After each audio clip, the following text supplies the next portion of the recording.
Sending data. Sending data.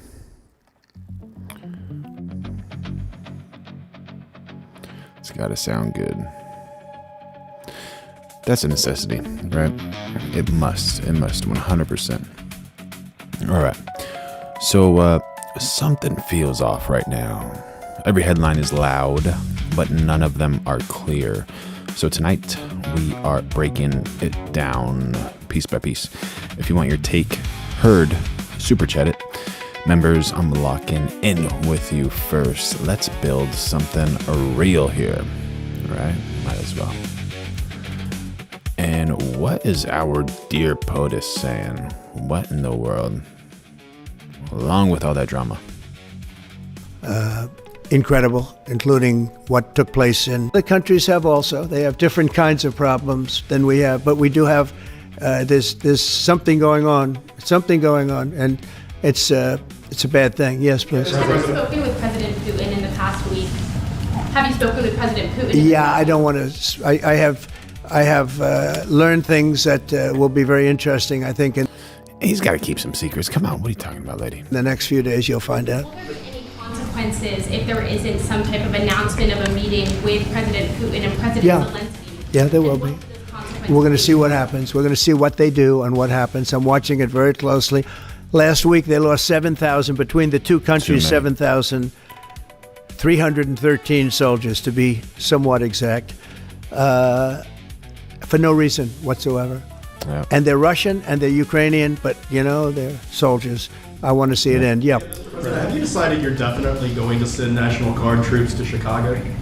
I didn't say when, but the answer is, look, Chicago's very interesting because I watched Pritzker get up and say about, we don't need help, we're safe. But 2 weeks ago, they had 6 people murdered, and they had 24 people hit by bullets. Last week, as you know, it was 7 people, 24 people hit, and 7 people died. And then over the last 2 days, that was the crown jewel. They had, I guess, 9 or 10 killed, and 50 hit with bullets.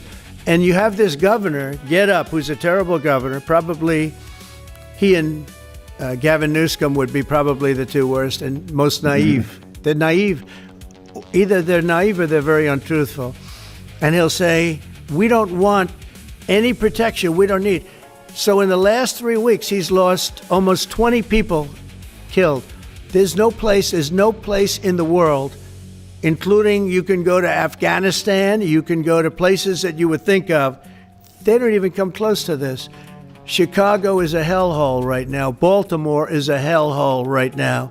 Man. Parts of Los Angeles are terrible. If we didn't put out the fires, and I mean the other fires, the bullet fires, they didn't do a good job with it. They should have had the water coming down, like I said. You know, we had to release the water. We had to go in and release the water to L.A. It's so badly run. But if I didn't send the National Guard into Los Angeles, I would be making an announcement today. I'd be talking about Huntsville, and I'd simultaneously be saying, by the way, the Olympics is not coming to Los Angeles. If we didn't do that, and even the sheriff, the top law enforcement person in Los Angeles said, we could not have handled it without them. So that's what he said. There you go. Mind up on Chicago, though? Well, we're going in. I didn't say when. We're going in. We're going When in. you lose, look, I have an obligation. This isn't a political thing. I have an obligation. When we lose, when 20 people are killed over the last 2.5 weeks, and 75 are shot with bullets. So let me tell you a little story about a place called DC, District of Columbia, right here where we are. It's now a safe zone. We have no crime. It's in such great shape. You can go and actually walk with your children, your wife, your husband. You can walk right down the middle of the street. You're not going to be shot, Peter. That's You're what safe. needs to happen. Everyone likes you anyway. They probably wouldn't do it. But it's so dangerous. And there are people in this audience that you've suffered greatly. There are people in this audience that have been mugged and hurt badly, and they don't want to talk about it. Maybe you were very brave in talking about it. You made quite an impression on a lot of people. I appreciate it. But there were other people in this room that have been hurt very badly just walking down the street in D.C. Washington, D.C. is a safe zone right now. It's a safe city. The restaurants are open. They're booming. You can't get a restaurant. New restaurants are announcing that they're going to be open. That's amazing. Restaurants are opening. Stephen Kelly jumping in on the chat. How you doing, buddy? Thank you for joining in on the chat. We're going live every day at 2026. Make sure y'all like, subscribe, turn on those notifications, become a member, throw in some super chats. I love you. The Lord loves you. Let's hear what the POTUS has to say. And let's make all of these cities great again. Every week, it was like years, many years, where every single week somebody was killed for many consecutive weeks. This went on for years. And then we had, last week it was announced that nobody was killed last week. And I made that announcement in front of a very distinguished leader of a country. And I'm saying proudly, ladies and gentlemen, nobody was killed in Washington, D.C. this week. He looked at me like, what's that all about? I say, yeah. Mr. One Boston has joined the chat. How you doing, buddy? Good to see you. Good to see you. Yeah, we have a little bit of a crime problem, and we don't have a crime problem in Washington anymore. And the mayor has been very helpful, and the police commission has been very helpful, and it's been a great team. And I would love to have Governor Pritzker call me. I'd gain respect for him and say, we do have a problem, and we'd love you to send in the troops, because you know what? The people, they have to be protected. I saw today on one of your networks, not a friendly network.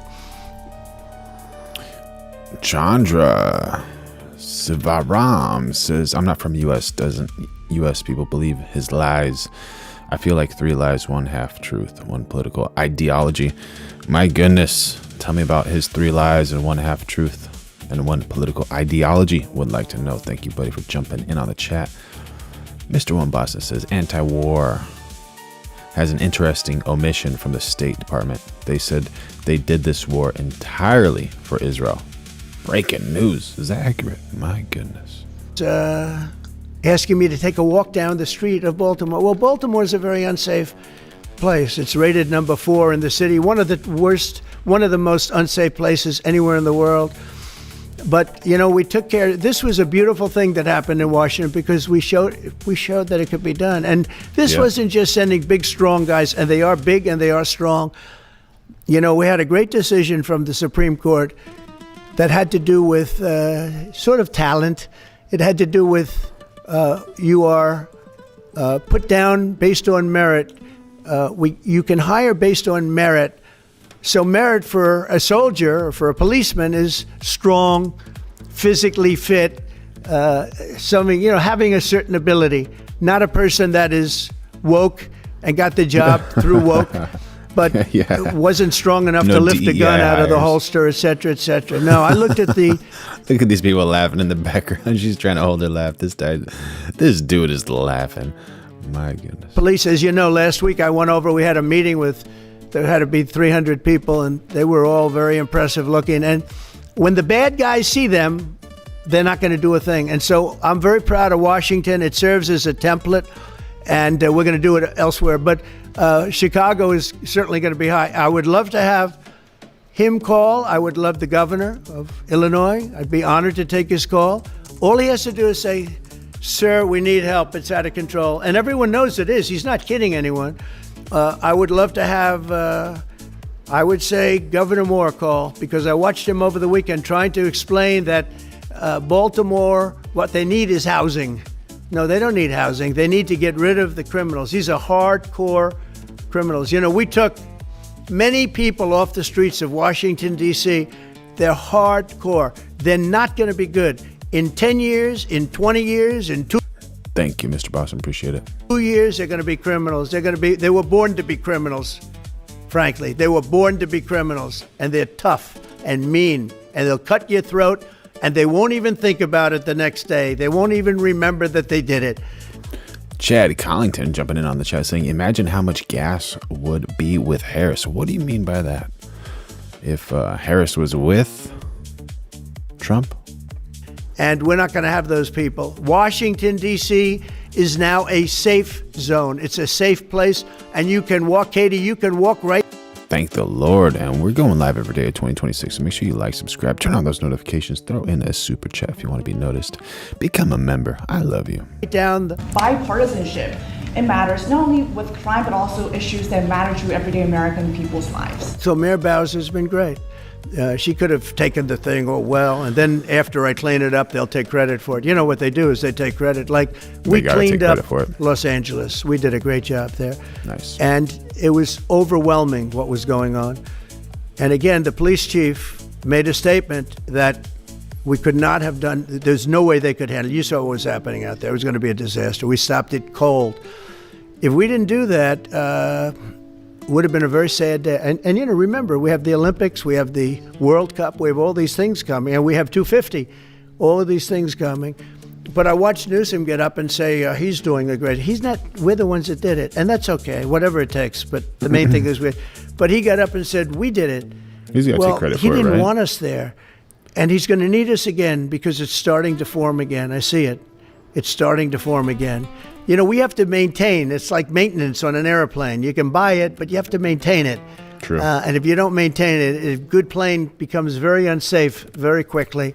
So it's an honor to do it. It's a lot of presidents wouldn't do what I'm doing. I don't need this heat. But when I watched television last night and I'm watching the news and I see that 9 people were killed in Chicago and 54 were badly wounded with bullets, I say, that's not this country. We have to do something. And I do say this, I say this very much. I'm not speaking to anybody but them right now.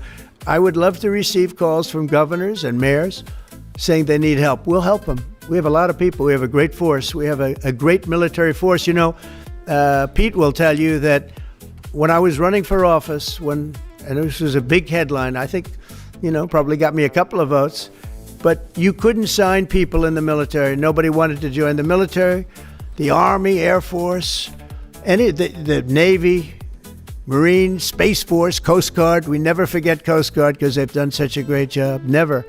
But nobody wanted to join any of them. We were way below what we wanted. Every single one. The closest was the Marines, whatever that is. You'll explain that to me. But the closest was the Marines. But every service was way down, way down. And then I got elected, and our country is the hottest country anywhere in the world right now. Everybody's talking about the USA. They're talking about the job that we're doing. Everybody. We have the best economy. We have a very, very important decision being made by the Supreme Court because our country is the richest, the strongest, the most powerful. But if for some reason some liberal court, I'm talking about the court that just ruled, where even an Obama judge voted in favor of us, which I gave him a compliment yesterday, as you know. I said that took great courage. But it's a liberal court, and it's going up to the Supreme Court, who I think have been incredible people. I think they've made very wise decisions. But the tariff question, because without the tariffs, this country... You see, that's a huge issue. Huge issue. What happens if a liberal court decides to create a ruling? Is it actually fair? Is in serious, serious trouble. We've taken in almost $17 trillion of investment is coming in. Most of it is coming because of tariffs. And if for some reason somebody wanted to be politically correct, I actually think it's unpolitically correct. I think politically correct is to approve it because there's nothing so popular as what's happened to our country. Our country is doing so well. But we had a liberal court gave us a very shocking ruling.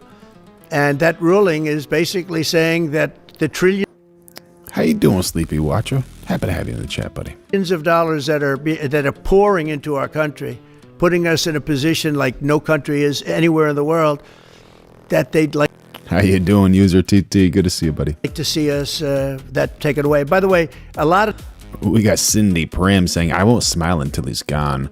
The tryptamine dream says, smile in a morbid way, I guess. The people behind that lawsuit, that particular, are from foreign countries. I might add. There's a video that is circulating online now of the White House where a window is open to the residents upstairs and somebody is throwing a big bag out the window. Have you seen this? No, that's probably AI generated. Actually, you can't open the windows. You know why? Mr. One Boston, 15,000. Is that accurate? My goodness. May their souls rest in peace. They're all. Maybe from the renovations. Which is the window? It looks like this is on the 15th Street side, I think. Yeah. So right here. Yeah, those windows are sealed. Mr. Jeff 622 says, double tap the screen for a somersault. That's right. Make sure you all like, subscribe, turn on those notifications, become a member. We love you. We need you. You get so many benefits as a member, helping you with AI, video editing, and a bunch of other fun things. Throw in some super chats. They get recognized first, and let's learn something together. We're building the best community on earth here, and you are a part of it. Those windows they're all sealed. You can't open them. What you were saying regarding the federal. It's the kind of thing they do. And one of the problems we have with AI, it's both good and bad. If something happens really bad, just blame AI. But also they create things, it works both ways. If something happens that's really bad, maybe I'll have to just blame AI. But there's truth to it because I see so many phony things. I saw something as I was growing up, from the time I was a baby till now. I said, who did that? It was AI generated. So it's a little bit scary, to be honest with you. But those windows are all very heavily sealed. Waffle Jackson has joined the chat. How you doing, buddy? Good to see you. Mr. President, I want to follow up with what you were saying regarding that federal appellate court that ruled against you and your administration as it relates to your ability. Well, they ruled against our country, the court, and they ruled against us before. It's a very liberal court. You called it highly partisan in your Well, it social certainly media is. posts. It certainly and in is. fact, it was along ideological lines, 7-4. Well, except that we actually got one of the Obama judges that was appointed by President Obama voted in favor of the tariffs because he felt it was imperative for our country to thrive and survive even. And I gave him credit. I said, you know what? That took a lot of courage for him to do it because you don't see that often. So my question is, I suspect you're going to appeal that. Benjamin Linehan has jumped into the chat saying, I'm in Australia, and I love this man for sticking up for the West. Old values he holds and the common sense he speaks. Well said, well said. Happy to have you here, buddy. Thank you for your support. But no, it's a very important decision. And frankly, if they make the wrong decision, it would be a devastation for our country. We've taken in trillions of dollars. And by the way, all these countries signed agreements. As an example, they're all happy. Everybody's happy. But some whack job put in a lawsuit.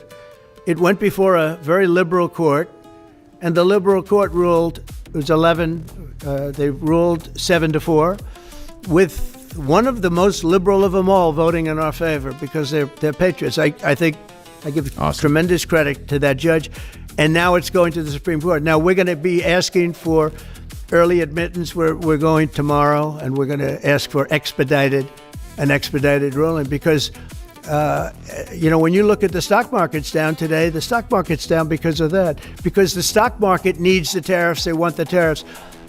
If you look at AI, all of those, all of that money that's going to be invested, trillions and trillions of dollars, the biggest thing, bigger than the internet, I suspect. It's the internet plus 3 or 4 other things combined. We are leading very substantially with AI. We're leading because of tariffs. We're leading because of talent, and this is where they'd like to be. But without the tariffs, we wouldn't have a chance because we wouldn't be able to protect those investments of the companies coming in. So if you took away tariffs, we could end up being a third world country. Absolutely. That's how big the ruling. So we're asking for an expedited ruling. As a backstop to that president, you have a Republican-controlled Congress. You control the House. You control the Senate. Yeah, but we don't have 60 votes. We don't have 60 votes. You I'd don't love to think you do get that. enough Oh, votes? if we had 60 senators, if we got the 60 votes, we would get them. But we need 60 votes, and we need a certain number in the House. I think we'd get, I don't know, we have about 5 of them here. Would everybody agree with me on tariffs? Without tariffs, we're a different country. We have taken in so much money. And here's the thing. We signed a deal with Japan. They're paying us hundreds of billions of dollars. There you go. Make that money. Kudzanai Chibisa says, King liar. Signed a deal with South Korea. We signed a deal with the European Union. We signed a deal with Europe. And those countries are paying us $950 billion, and they're happy about it. They're okay. As one of them said, it's amazing that we got away with it so long. One of my friends, a leader of one of the countries, and they're fine with it. They all signed. If that ruling ever went against us, I guess we'd have to give back hundreds of billions. We would have to give trillions and trillions of dollars back to countries that have been ripping us off for the last 35 years. True, Eric. And I can't imagine it happening. Hey, Tara. On a legal basis, they have no legal basis whatsoever. But on a common sense basis, it would destroy America. Okay. Introducing You talked about controlling the sky. On Sunday, the satellite signal of Ursula von der Leyen's plane was alleged. With Ursula? Well, she had an interesting event. She's a tremendous woman. And so what are you asking me about her? NATO is concerned about it, I do too, about this. Sure, NATO is concerned about it. Well, nobody knows where it came from, but they did take away her ability to use a phone. You know? Sometimes that's a good thing. Sometimes that could happen to me. I'd be very happy. Get away from those tweets. The tariffs on India from 50%. What does that mean? Are you considering taking away some of the tariffs that you've imposed on India? You had posted. No, we'll get along with it because we weren't charging them. Foolishly, we weren't charging them. So they would send in massive, everything they made, they'd send it in, pour it into our country. Therefore, it wouldn't be made here, which is a negative. But we would not send in anything because they were charging us 100% tariffs. And, I'll give you an example. Harley Davidson. Harley Davidson couldn't sell into India. There was a 200% tariff on a motorcycle. So what happens? Harley Davidson went to India and built a motorcycle plant. What do you expect? And now they What don't do you have to pay expect? tariffs. Same thing as us. So what we're doing is literally thousands of companies are coming into the U.S., car companies, AI. Nice. But, more traditionally, car companies. We have so many car company factories under construction or being designed right now. And they're coming from China, they're coming from Mexico, I must tell you, and they're coming from Canada. A lot of them coming from Canada. But they're coming into our country because they want to build here. And they want to build here for two reasons. Number one, they'd like to be here. And number two, the tariffs are protecting them. And number three, they want to avoid paying tariffs. When they build their cars here, they don't have any tariffs to pay. When you build here, you don't have any tariffs. Mr. President, Go ahead, in please. light of the Minnesota shooting last week, the Department of Homeland Security is now awarding more than $100 million to hundreds of faith organizations across the country to help them ramp up security. What's your vision for further protecting religious liberty across the country amid incidents of threats and So violence? religious liberty is so important. And Absolutely important. we're talking about every religion now. And we're doing things on that nobody else has ever done. And we're going to be having a big announcement in about 2 weeks on that question. Yeah, please. On Space Command, sir, are you concerned that people may not be willing to relocate from Colorado to Alabama? No, I'm not worried. It will get somebody else. Colorado. The problem with Colorado is they have a very corrupt voting system. I have so many friends in Colorado. Anytime you have mail-in voting, you have corrupt elections. Very simple. Always. It's very simple. Even Jimmy Carter said it with his commission. They set up a commission with him and Scoop Jackson and some people, highly regarded people. And they said the finding was, if you have mail-in voting, you will have corrupt elections. Well, your radical left governor decided that he was going to have all mail-in voting in Colorado. Once you have all mail-in voting, and for whatever reason, the Democrats cheat. And they cheat like, they're not stupid. That's the only thing. They're no good on policy. They're no good on management. They're no good at government. But they're great at cheating. And they stick together, too. I give them credit for sticking together. Please. Tune Triple X's plans. You believe this stuff?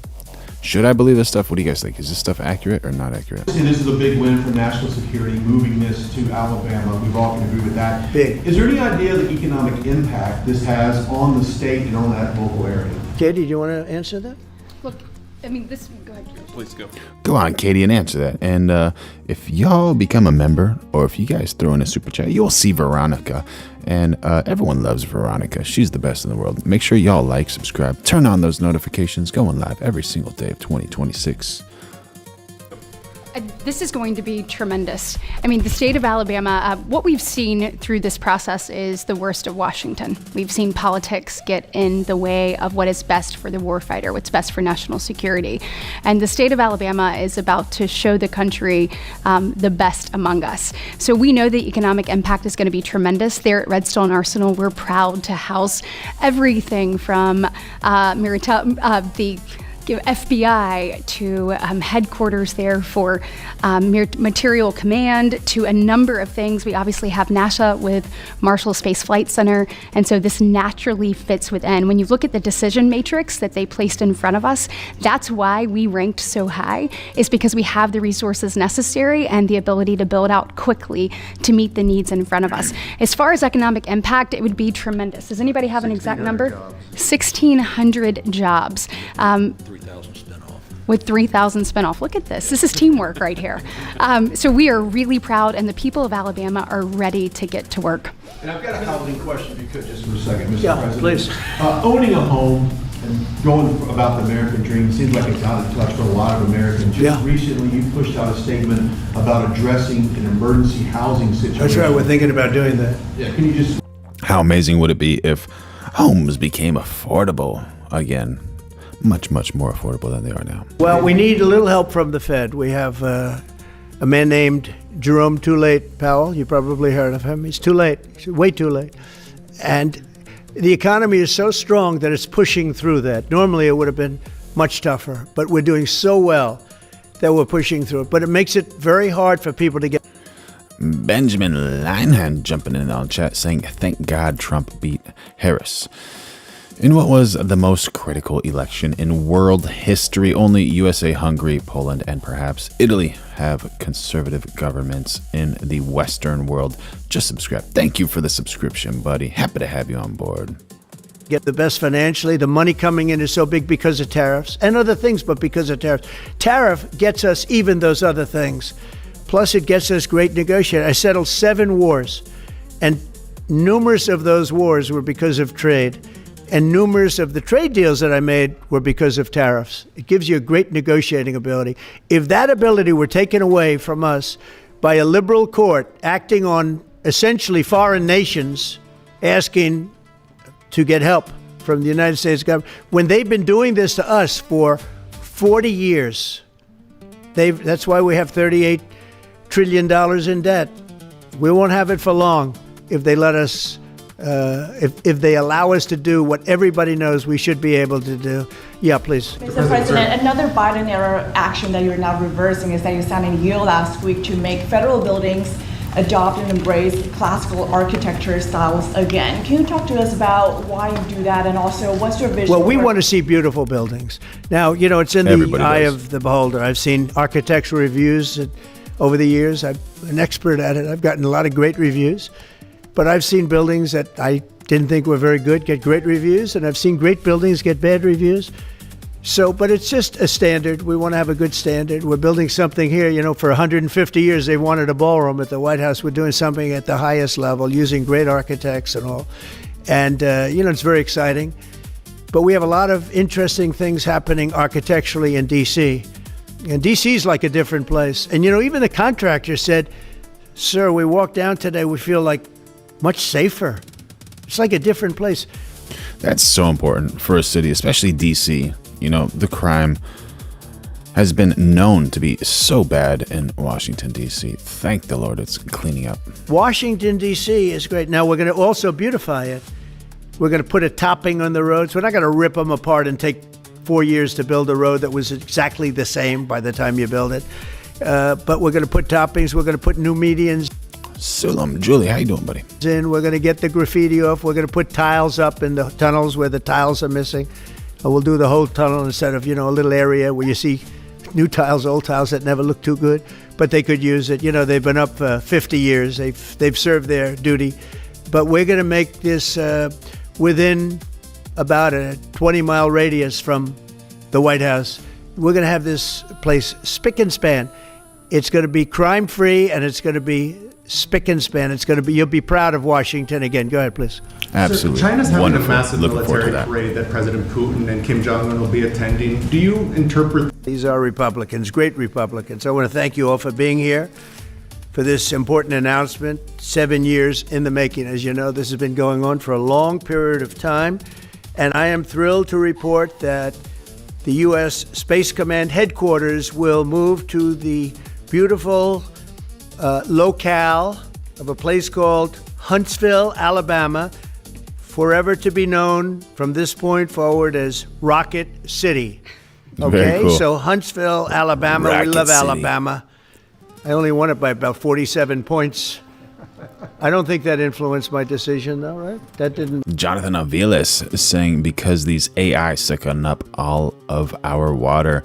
Very, very valid point. Yeah, how I'm guessing the water is used to cool down these huge server farms, and from what I understand, it's not too good for the surrounding cities. There must be a solution, right? There must be a solution. Right? But we had a lot of competition for this, and Alabama's getting it. Huntsville in particular. So congratulations, everybody. Katie, congratulations. This will result in... Paul Struick says, crime is a symptom of... what do you think it is? You know, some people might say media, you know, misguidance, perspective, ego. Someone has just a huge ego and doesn't want to put in the effort to become successful. So they start crime and then they pay the punishment. Or coercion. And there's also that one thing, what's it called? Fraud. Yeah, fraud. Like those Somalians and maybe the other types of people in Los Angeles and San Francisco. What do you guys think? What a great question, Paul. Crime is a symptom of... Make sure y'all like, subscribe, turn on those notifications. Go on live every single day of 2026. in more than 30,000 Alabama jobs, and probably much more than it. In my first term, I created a thing called Space Force. So important. You know, we were losing the race in space very badly to China and to Russia. And now we're far and away number one in space, and reestablished Space Com with a mission to protect American space assets and detect any threat to our homeland. We initially selected Huntsville for the Spacecom headquarters, yet those plans were wrongfully obstructed by the Biden administration. And as you know, they moved them to a different locale. And today we're moving forward with what we want to do and the place that we want to have this. And this will be there for hopefully hundreds of years. That's where it's going to be. I will say I want to thank Colorado. The problem I have with Colorado, one of the big problems, they do mail-in voting. Honestly, Trap Go D. I guess thank you for the compliment, buddy. Went to all mail-in voting. So they have automatically crooked elections. And we can't have that. When a state is for mail-in voting, that means they want dishonest elections, because that's what that means. So that played a big factor also. In Huntsville, Spacecom will play a key role in building the Golden Dome, as you know. That's going to be a big thing. Everybody wants to be a participant in it. Missile Defense Shield. We're going to be having a Golden Dome that the likes of which nobody's ever seen before. The finest, the best. And by the way, Canada called. They want to be a part of it, and that'll be great. But Canada wants very much to be included in that, and we're going to work something out with them, I hope. It will also ensure that our technological capabilities, of which we're way ahead of anybody else, there's nobody close, remain unmatched long into the future. So I'd like to ask Secretary Hegseth to... Connecting Rabbit Holes 2506. Good morning, buddy. How you doing? Cool man 7362. Thumbs up for Trump. There you go, buddy. Say a few words. He was very much a part of it. And really, everybody behind me was. Every one of these people would call me and lobby me. I said, Katie, I don't want to talk to you anymore. I know what you want. She said, that's right, sir. That's what I want. And they got their way. So I just want to congratulate. These are really special people. They're politicians in many ways, but they're great patriots, I think even more so than politicians. So they fought very hard to get it, and it's an honor to give it to Huntsville. Pete, say a few words, please. Thank you, Mr. President. As usual, right place, right time, for the right reason. In your first administration, you established the Space Force at a time when we knew we had to be looking to that domain of space. You also reestablished SpaceCom to ensure that priority was put in place, and you, through the Air Force, independently identified that Huntsville, Alabama was the right place to put it. For other reasons, in the next administration under Biden, they decided to move it somewhere else. Well, during that time, the DoD Inspector General, the Government Affairs Office, they did their own assessments, and where did they say SpaceCom should go? Huntsville, Alabama. So what you're doing today, Mr. President, is restoring it to precisely where it should be based on what the Space Force, the Air Force, your leadership believes will give us strategic advantage in the future. That is Huntsville, Alabama. We are way ahead in space, but this will ensure we stay leaps and bounds ahead because that's the most important domain. Whoever controls the skies will control the future of warfare. And Mr. President, today you're ensuring that happens. Thank you. Thank you very much. Katie, would you like to say something? Mr. President, we are grateful for your leadership on this and restoring Space Command to its rightful home in Huntsville, Alabama. This delegation How you doing, James Bellamy? Didn't see your chat, buddy. Has worked together. Both chambers, both parties, Phil, was the place that Space Command called home. As was mentioned, obviously the Biden administration chose to make this political. What we want to do is put the safety and security of Americans first. We want to make sure that our warfighter is put first. And we want to make sure that America continues to lead. And today, Mr. President, you've allowed that to happen. Thank you. Thank you very much. Nice. Tommy? Very nice. Yeah, thank you. Thank you, Mr. President. This is a great day for our country, not just for our state of Alabama. Great accent we right need there, buddy. help in our military. We need to catch up. And as Secretary has said, we're not behind in space, but we know where we're at, and we need to expound on that. Now, this move will save the taxpayers $480 million. It's not going to cost more. It's going to cut $480 million. We have the plans intact. It'll be behind a secure wall in Huntsville, Alabama at Redstone Arsenal. We have 40,000 people there. We have the FBI there. We have missile defense there. We have NASA, Blue Origin, and SpaceX. It is the perfect place for Space Command. I would tell you today, and I've spoke with the President for the last 3 or 4 years about this. If I thought it needed to go somewhere else because I understand the security of our country, I'd be for that. But the best place for Space Command is Huntsville, Alabama, because what we have and what it means to this country is going to be so important. So thank you, Mr. President, for this. Building jobs, buddy. We look buddy. forward to building a huge Space Command and having the Donald J. Trump Space Command Center in Huntsville, Alabama. Hear, Hear, hear.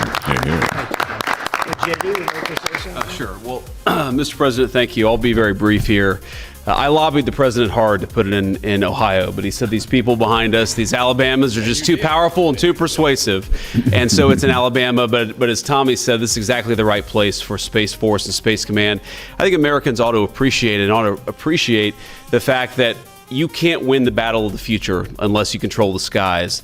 The cyber security, the communications, the entire infrastructure of the battle in the 21st century will be in space. So it was a visionary move in the first administration for the president to set up Space Force, and I think an equally visionary move to make sure that Space Force is right where it should be in Huntsville, Alabama. Thank you, sir. Thank you very much. Gentlemen, anybody want to say anything? Would you like to say?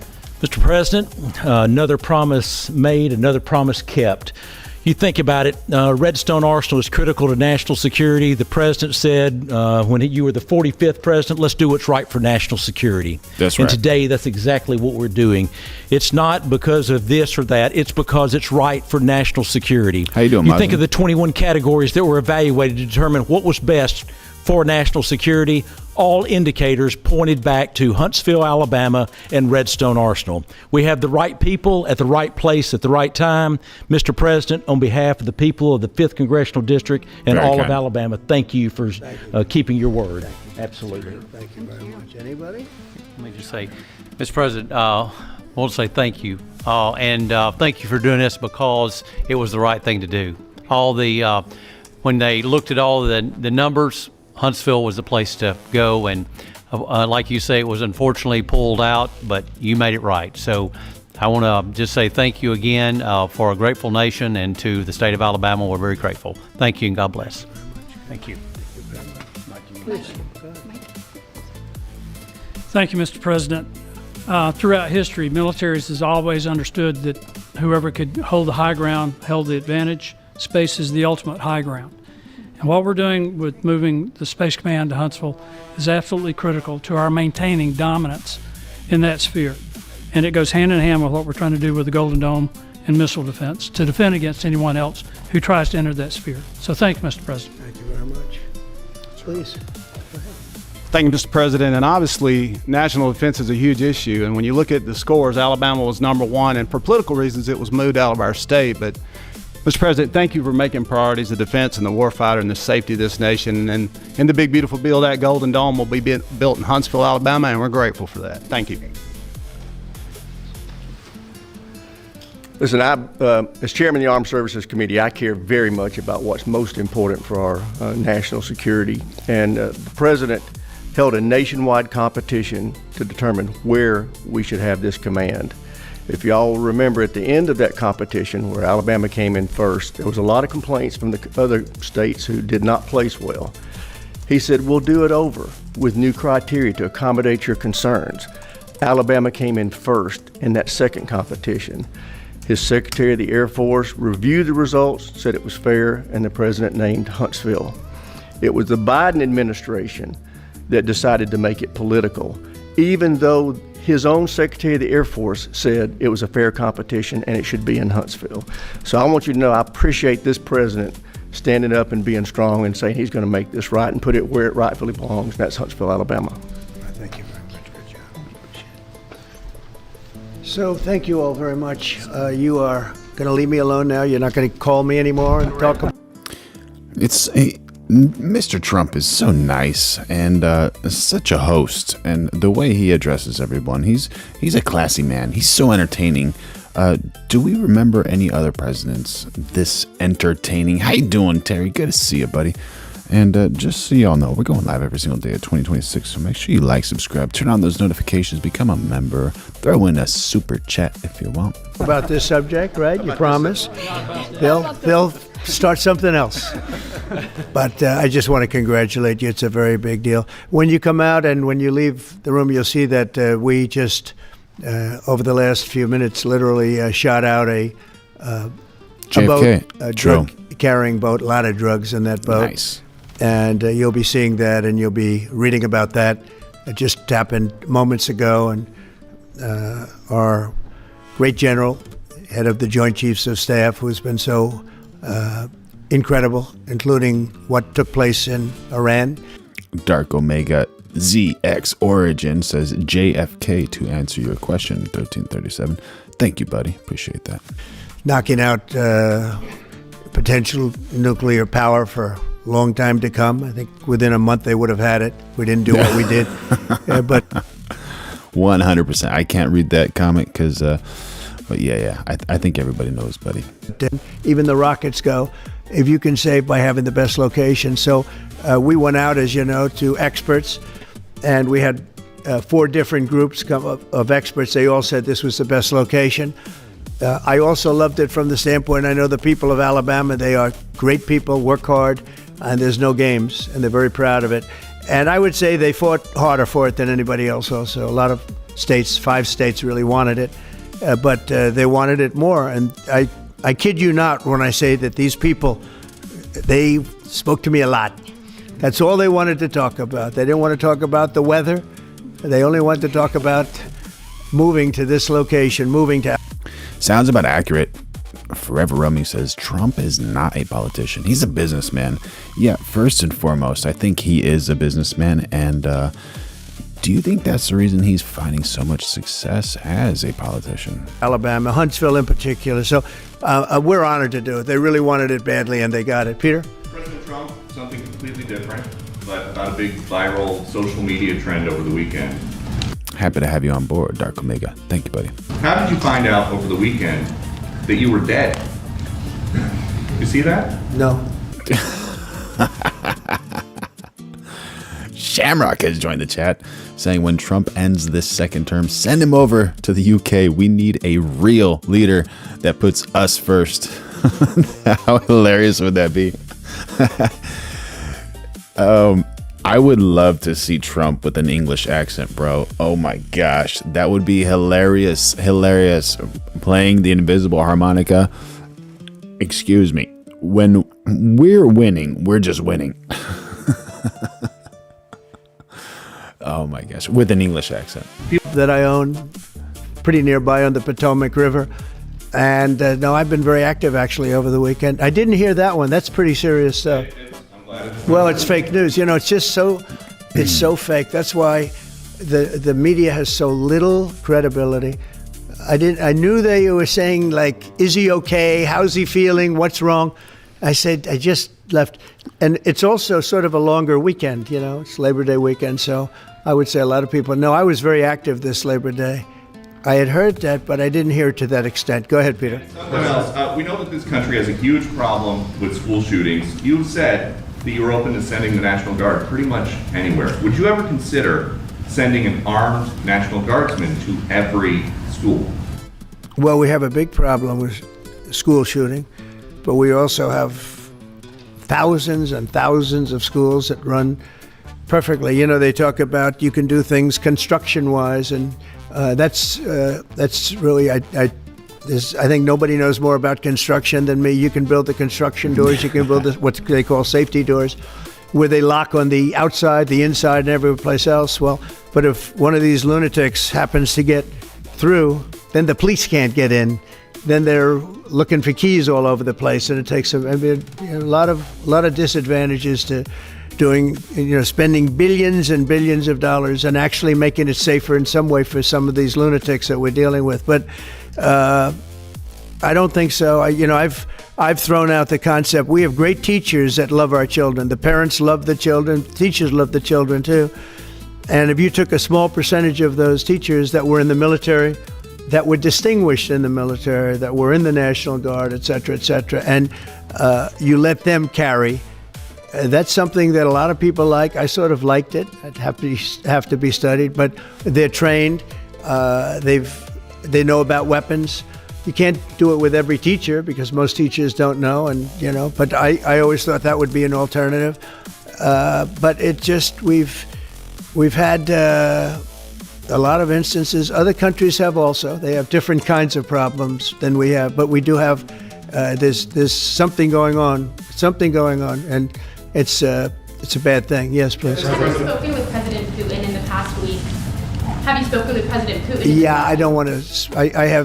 I have learned things that will be very interesting. I think in the next few days you'll find out. Will there be any consequences if there isn't some type of announcement of a meeting with President Putin and President Zelensky? Yeah, there will be. We're going to see what happens. We're going to see what they do and what happens. I'm watching it very closely. Last week, they lost 7,000, between the two countries, 7,313 soldiers, to be somewhat exact, for no reason whatsoever. And they're Russian and they're Ukrainian, but, they're soldiers. I want to see it end. Yep. Have you decided you're definitely going to send National Guard troops to Chicago? I didn't say when, but the answer is, look, Chicago's very interesting because I watched Pritzker get up and say about, we don't need help, we're safe. But 2 weeks ago, they had 6 people murdered, and they had 24 people hit by bullets. Last week, as you know, it was 7 people, 24 people hit, and 7 people died. And then over the last 2 days, that was the crown jewel. They had, I guess, 9 or 10 killed, and 50 hit with bullets. And you have this governor get up, who's a terrible governor. Probably he and Gavin Newsom would be probably the 2 worst and most naive. They're naive. Either they're naive or they're very untruthful. How wild is it? He has the cojones to call him Gavin Newsom. And he'll say, we don't want any protection. We don't need. So in the last 3 weeks, he's lost almost 20 people killed. There's no place in the world, including you can go to Afghanistan, you can go to places that you would think of. They don't even come close to this. Chicago is a hellhole right now. Baltimore is a hellhole right now. For sure, De Bono. Absolutely. Parts of Los Angeles are terrible. If we didn't put out the fires, and I mean the other fires, the bullet fires, they didn't do a good job with it. They should have had the water coming down, like I said. You know, we had to release the water. We had to go in and release the water to L.A. It's so badly run. But if I didn't send the National Guard into Los Angeles, I would be making an announcement today. I'd be talking about Huntsville, and I'd simultaneously be saying, by the way, the Olympics is not coming to Los Angeles. If we didn't do that, and even the sheriff, the top law enforcement person in Los Angeles said, we could not have handled it without them. So that's what he said. Make your mind up on Chicago, though? Well, we're going in. I didn't say when. We're going in. When you lose, look, I have an obligation. This isn't a political thing. I have an obligation. When we lose, when 20 people are killed over the last 2.5 weeks, and all right, y'all, this is an image of the live chat results. And this is absolutely fascinating. So we have no out of 139 votes.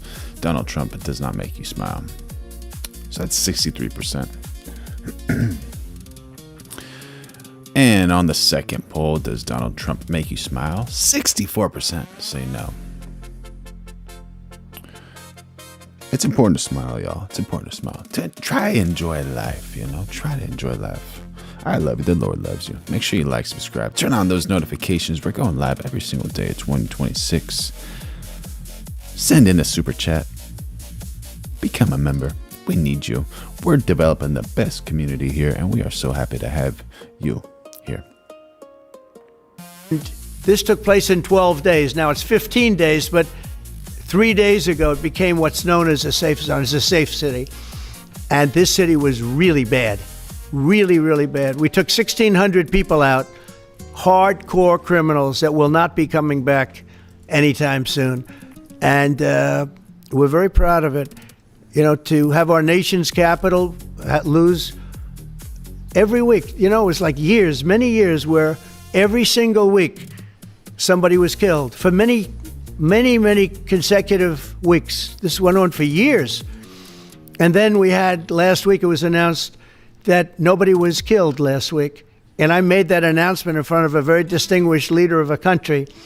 And I'm saying proudly, ladies and gentlemen, nobody was killed in Washington, D.C. this week. He looked at me like, what's that all about? I say, yeah, we had a little bit of a crime problem. And we don't have a crime problem in Washington anymore. And the mayor has been very helpful. And the police commission has been very helpful. And it's been a great team. And I would love to have Governor Pritzker call me. I'd gain respect for him and say, we do have a problem. And we'd love you to send in the troops. Because you know what? The people, they have to be protected. I saw today on one of your networks, not a friendly network, except really the opposite, I would say, very unfriendly network. And they interviewed about 12 people on this morning. Mr. Good Citizen 9914 says, everyone in government lies. I wish you were wrong. I wish you were wrong, Mr. Good Citizen. Seems like you might be accurate, allegedly, in a lot of situations. Most of them were African American, they were black, and they were saying, please, please, please let the president send in. These were people from Chicago. Please, we need help. We need help. We can't walk outside, we're petrified. Benjamin, happy to have you here, buddy. If the governor of Illinois would call me up, I would love to do it. Now, we're going to do it anyway. We have the right to do it because I have an obligation to protect this country. And that includes Baltimore. I saw where Governor Moore was asking me to take a walk down the street of Baltimore. Well, Baltimore is a very unsafe place. It's rated number 4 in the city, one of the most unsafe places anywhere in the world. But, you know, we took care of this. Mo1888. How you doing, buddy? Let me know which one you want me to read or talk about, man. There's so many. Send me a super chat. I'll read it, buddy. This was a beautiful thing that happened in Washington because we showed that it could be done. And this wasn't just sending big, strong guys, and they are big and they are strong. You know, we had a great decision from the Supreme Court that had to do with sort of talent. It had to do with you are put down based on merit. You can hire based on merit. So merit for a soldier or for a policeman is strong, physically fit, having a certain ability, not a person that is woke and got the job through woke, but wasn't strong enough to lift a gun out of the holster, et cetera, et cetera. No, I looked at the police. As you know, last week I went over, we had a meeting there had to be 300 people, and they were all very impressive looking. And when the bad guys see them, they're not going to do a thing. And so I'm very proud of Washington. It serves as a template, and we're going to do it elsewhere. But Chicago is certainly going to be high. I would love to have... Chicago's going to be hot. So hot. So hot. DEI did not earn it. Absolutely. DeBuno jumping in on the chat. Muffin A1 says, send aisle, fool. Send aisle.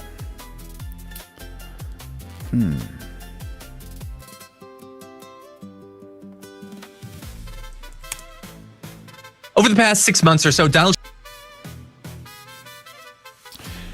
Is there a plot that we don't even know about with Donald Trump? What's happening, y'all? What's happening? Shall we? Trump has fought incredibly hard to hide any and all information regarding the funding of his big ballroom, the contract, which, when you think about it, is a little strange, isn't it? Considering what a great deal it is for the American taxpayer. We're not paying for it. Considering how we've all been desperate for a ballroom exactly like this for years or decades or centuries, millennia, we've been calling out for a ballroom. Weird that he doesn't want to give us details about it. Anyway, people did fight to get access to the information, and we do now know a little bit of why he wanted to hide this and keep you from reading the details for a variety of reasons. And by the way, there has always been reason to be suspicious about this. White House officials declined to disclose the total amount of money that they raised, which should be, again, a good thing. The identities of all the donors, which they're doing the patriotic thing, right? Why would they need to be hidden? Or until recently, even basic details about the buildings. Wait a minute, hold on.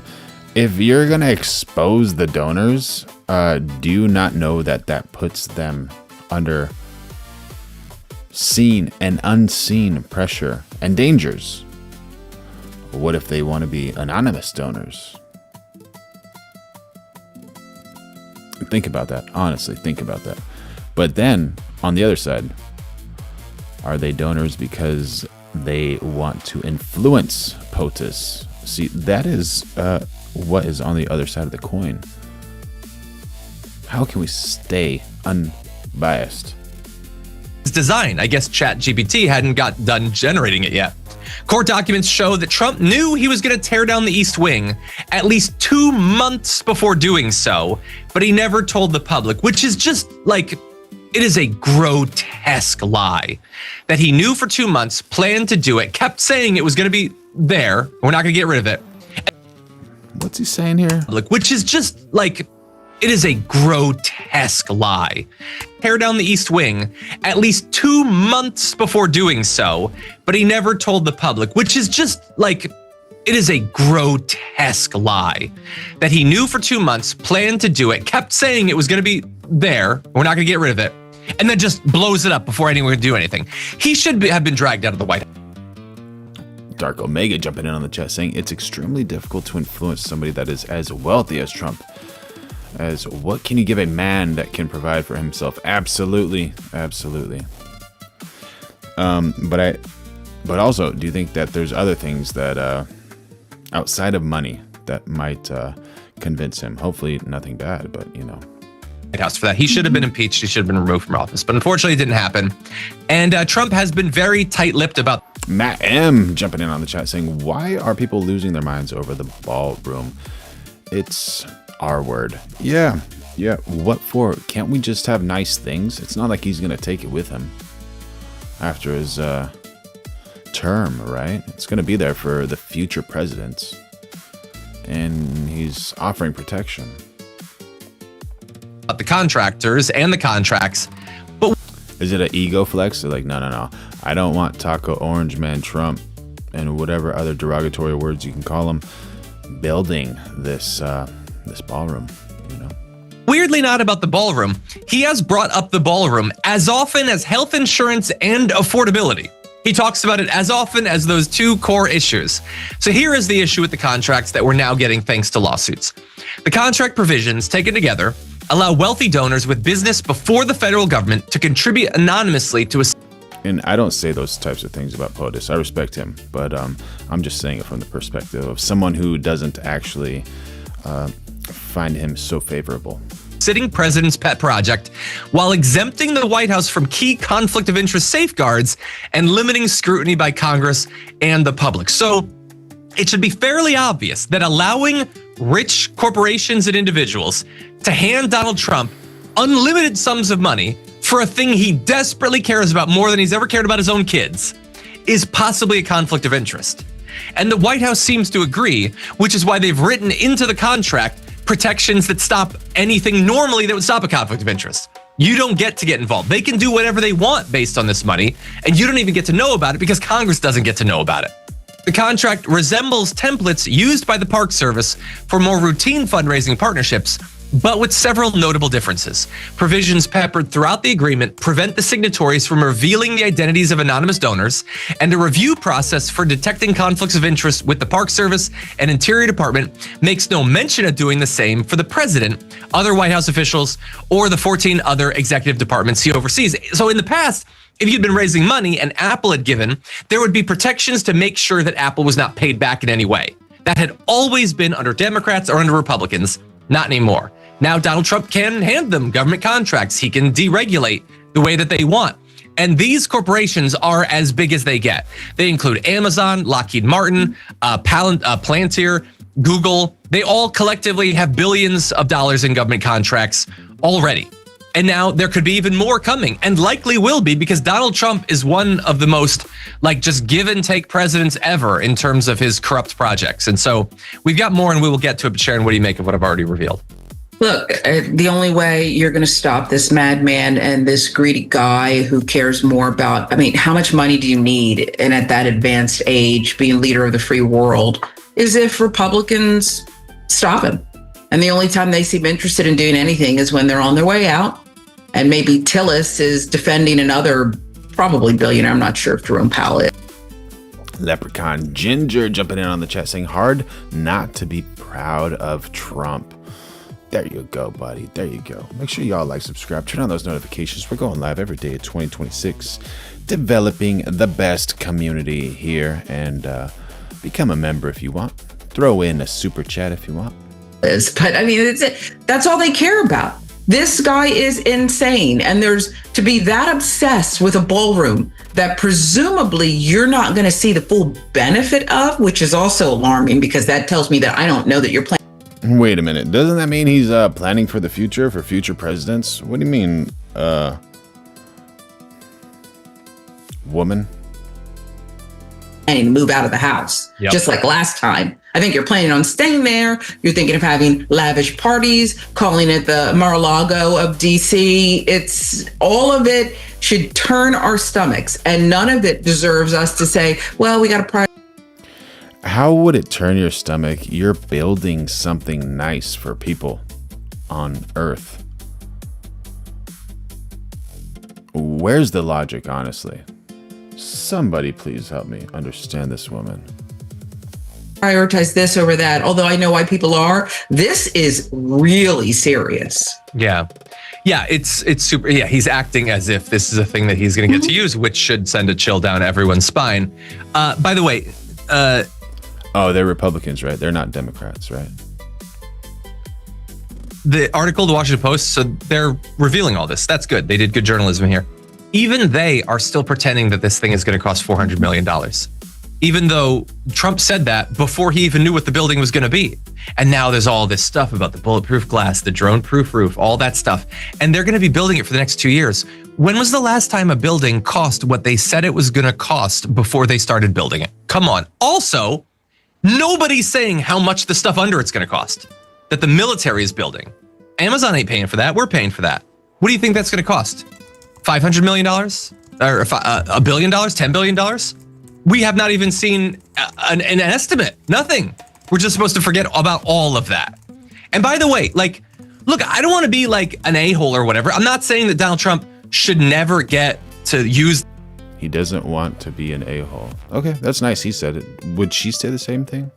This ballroom. I would be perfectly happy to have that be where they host the feast that goes along with his funeral. I'd be fine with that. He can have one event.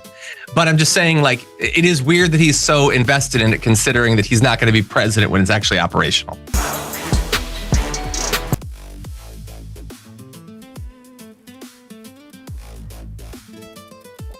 Here's something for not only the Republicans, but also for the Democrats. This is something that, check out this screen change. We just changed screens. This is absolutely beneficial for you. If you can, pay attention. Keep it right in your head. Keep your thoughts good, not bad. Keep your thoughts decent, not indecent. Keep your thoughts full of faith and not doubt, because it is in your thoughts that is determined whether you will be happy or unhappy, whether you'll be healthy or unhealthy. If that helps you, chat, type thanks in the chat. You know, sometimes we just need that little refreshment to keep your mind right, to think those healthy thoughts. So important. We're going live every day of 2026, so make sure you like, subscribe, and turn on those notifications.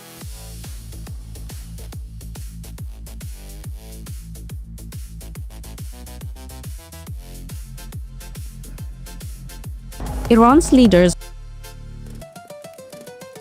We got to figure out how the U.S. naval blockade is impacting Iran. This is important. Are known for playing the long game, but this time the pressure may be harder to absorb. A U.S. naval blockade is tightening around Iranian ports, bringing unprecedented challenges as its impact ripples across the country. Estimates indicate that the country's losses may exceed $400 million per day. Put simply, the blockade chokes. Great question, Bud Weddle. Great question. Grimhead throwing in some knowledge in the chat. Of an economy where over 90% of trade flows through ports, generating nearly $110 billion annually. There is another technical challenge linked to storing oil under a blockade. Reports suggest Iran entered the blockade around 15 million barrels already stored on Karak Island, a key oil hub. Because exports are restricted, more oil keeps building up in storage. At current levels, that means the facility could reach full capacity in about 8 days. If production is slow to ease pressure, the timeline only extends to around 20 days before storage is. And just to challenge that guy's thing of like, when does a building ever get built under budget? So allegedly, often likely between 10 to 25%, but it depends on the project type, right? There's another study from Elevate Constructionists. It says on or under budget about 48% in one large data set of 16,000 plus projects. So when someone is being a journalist, sometimes it's more important to take your time and to speak the facts rather than to lie. Come on, buddy. Come on. Use your voice for good. Is full, forcing difficult decisions over whether to cut output or risk shutting down parts of the oil system entirely. But that presents another complication. Closing wells can damage underground reservoirs and undermine future production. At that stage, the blockade is no longer just about stopping exports. It becomes a threat to Iran's oil infrastructure itself.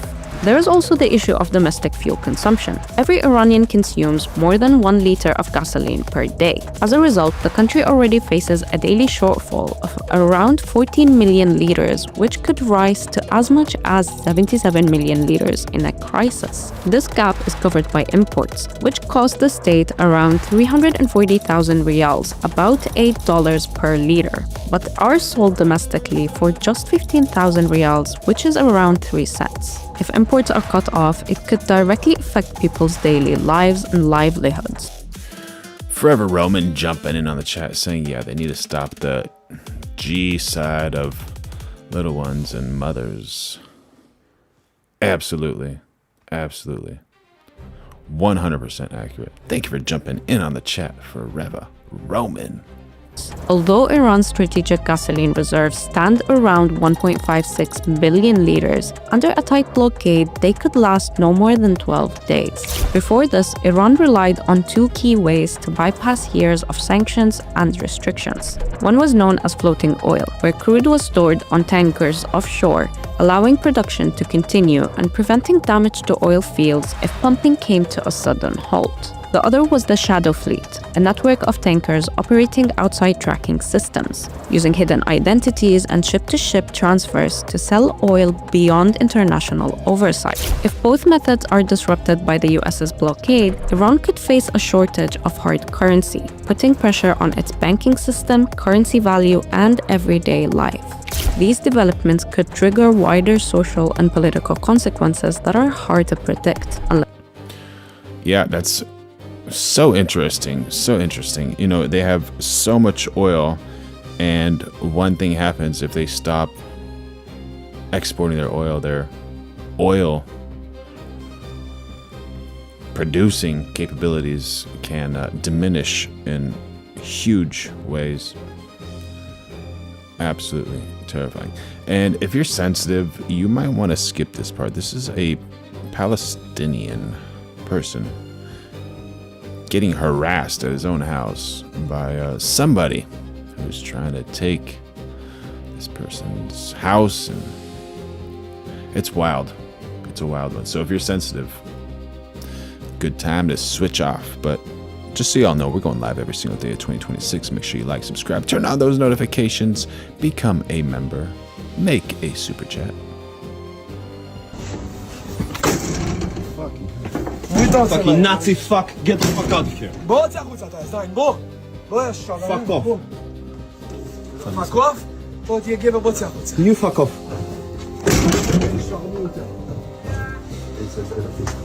We just got attacked by a settler who tried to break into the house, threw rocks at us, and tried to spit at us. Fucking hell.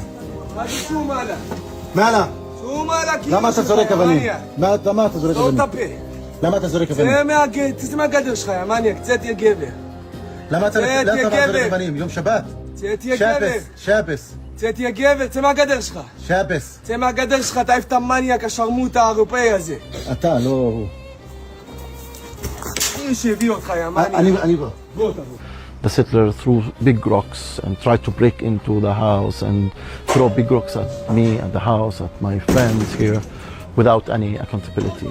They are sponsored by the Israeli government, they are supported by the Israeli media, and protected by many parliamentarians, so they go wild. How often does this happen? عيال عد صورته عد صورته ترى عد صورته عيال عد صورته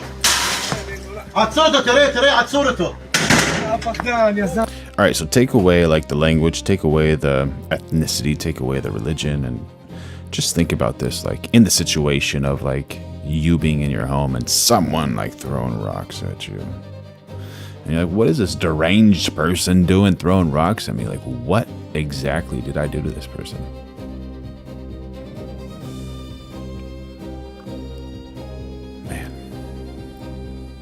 Get the fuck out, you terrorist. Fuck. למה? עצור אותו, חייל! Shoot him! Shoot him! As you shoot Palestinians! Shoot him! Shoot him ברגליים! Shoot him in his legs! Shoot him, חייל! As you shoot Palestinian kids, shoot him in the legs! נזיין אותך. עוד 5 דקות על הבית שלך, שרמוטה, יא זין. אני מפחד ממך. אתה יודע שאתה מפחד. כן, כן. כן, אם לא היית שם גדרות, יא מזדיין, יא מחוואף. לא היית שם יא בן שרמוטה. You know, I was attacked many times here. I filed many complaints. I filed complaints against soldiers, against settlers, with videos attacking me, destroying my property, and without any real accountability. You know, he will be released in a few hours. To be fair to the Israeli army, they did be released in a few hours, huh?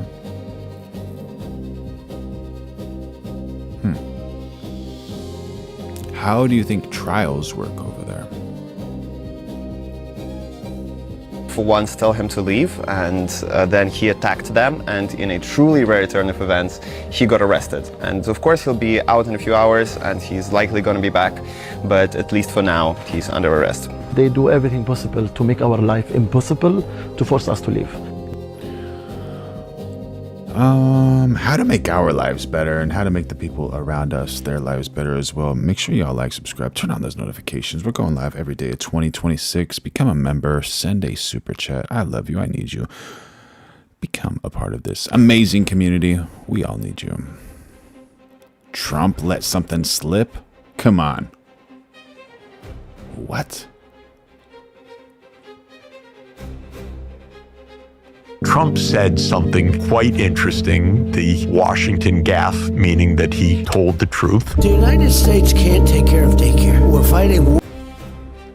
Okay, U.S. cannot take care of daycare. Is he referring to the Nick Shirley exposure of the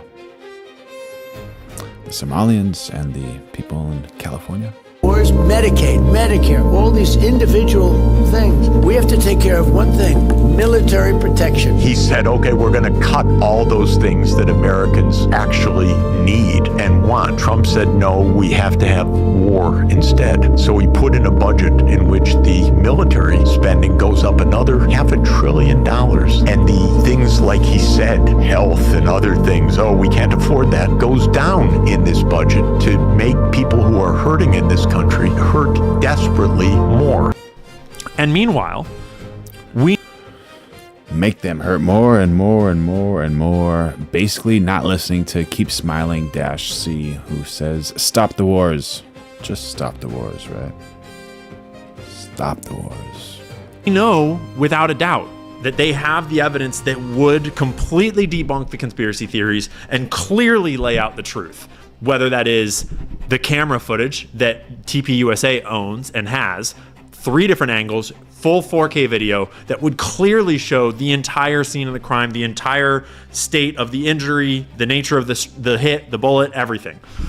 We know that they should have an autopsy required by law in the state of Utah for every murder investigation of this nature. Are they going to? Are they going to? I think that's the question, right? They should have an autopsy. That autopsy should have a detailed explanation of the path. By the way, Wild Drewski, you made a comment. That's who we support from the video 3 videos ago. And that is who is... yeah, that's who America supports. Of the bullet, the caliber of the bullet, every property of the bullet, everything about the wound. We should understand all of that, and I'm sure that they have it because it is legally required that they do an autopsy.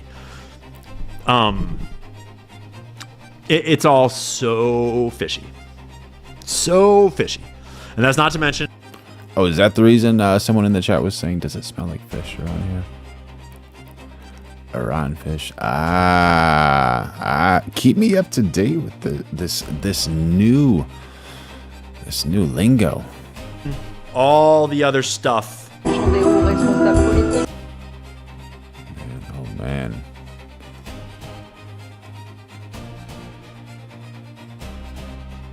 This is another heavy one, y'all. I don't know if you're ready for this one. This is a heavy one. And this is revolving the White House shooting.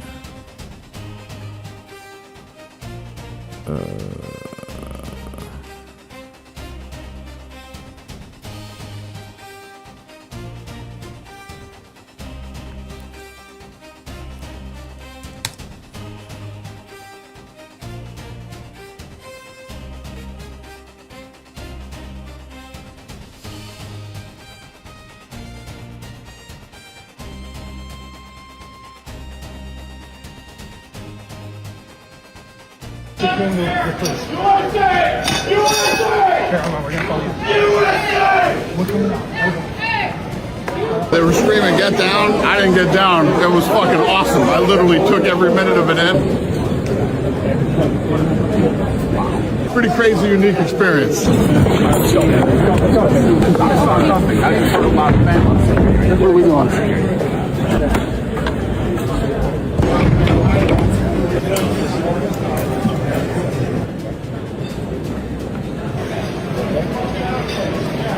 Damn, you're okay.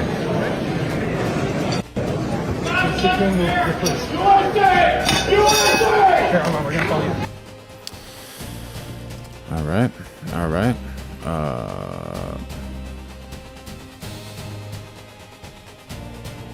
That's actually not the one I was searching for, but I'm gonna find it. Here you go for the Dems. This is all paid for. Hey, how you doing, guys? Where are we headed with these signs? We're good, William. Okay, so this guy's gonna drive up, and they're gonna load all the signs into this car right here. Here we go. Let's load them all into this van. See for yourself, ladies and gentlemen. Witness this. What is wrong? What is wrong with us? You are such a cowardly piece of shit. Why? You are. Why? How am I? Who pays me? YouTube pays me. My viewers pay me. How much by money do you watching. get? This is not real journalism. You're a fake. You're complete fake journalist. Okay. Did you or? Speaking of, if you guys want to support, make sure you like, subscribe, turn on those notifications, become a member. Or did you not get $20 million from Roy Neville Singham to protest? Did you or did you not? How much money do you get for your right-wing bullshit? That's what I want to know. Okay, so you can look on YouTube on Social Blade. You can see exactly how much I earn. Yeah, take a photo of me as if there isn't already a photo. Why are you taking a photo of me as if you don't already know who I am? I don't understand. You're all sick of me. So what are you gonna do about it? What am I going to do about it? Yeah, what are you gonna do about it? Well, I don't have to do anything about it because you don't bother us that much. You don't. Clearly, I am because you're videoing you're, me. You're just a complete idiot. You're a fake journalist. I'm a fake journalist. I think that you should. What have I done that's feel fake? Ashamed of yourself every single day. You should feel ashamed for yourself for sowing division and sidewalk. Get a real job, be a real journalist, and do something for something in your life. How can you say with a straight face for me to get a real job? How can you keep a straight face and say that? Did you or did you not get $20 million from Roy Neville Singham? You can't deny it. Meet Layan Fulihan. She's a paid protester. Her base salary is $70,000 with an additional compensation of $8,649. So who is this woman getting paid $80K a year to protest? Layan is a Columbia alum with a Palestinian background. She holds a full-time staff position as an getting paid to protest. I was wondering, I know some people who are just like out of the blue started posting stuff on like Instagram and doing those things. I'm like, you have absolutely like zero relation to this country that you're protesting for. It makes zero sense. And then I was like, struggling artist, gotta make some money. It makes sense. It makes a lot of sense. An educator at the People's Forum as she protests all around New York City. Here she is alongside Taher, another paid protesting leader that we've exposed. Roy Neville Singham pays Layan to travel. That's why you see her speaking in Washington, D.C. at another protest. None of this is grassroots. Know that. Here she is being paid to argue with the police as she blocks traffic outside Columbia University. Free Palestine! Get to the pen! You gotta go in the pen. You are blocking pedestrian traffic. You are blocking pedestrian. Here she is again with Taher alongside Mahmoud Khalil. When you she's go. arrested, Singham is there to bail her out. Yeah. You can see the People's Forum announced that her and David Chung, another paid protester who gets paid $75,000 a year to protest, were both arrested. You can get David Chung's Friedman file that consists of never-seen-before research. Layan speaks at the People's Forum about her Marxist agenda. They actually teach classes advocating for Marxism at the People's Forum. Layan celebrated Hamas's atrocities on October 7th. She tweeted out on October 7th, "Long live the Palestinian resistance." Layan reposts words from Nasrallah, the former leader of Hezbollah, saying, "Who would have thought so many young people would support Palestine? This woman in America is being paid money to promote the words of terrorists who have killed American servicemen." All right, so you can see that none of this is grassroots. There you go. There you go.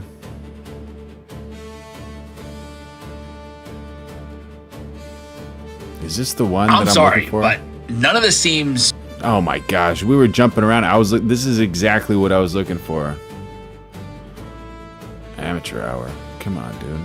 Be better than this.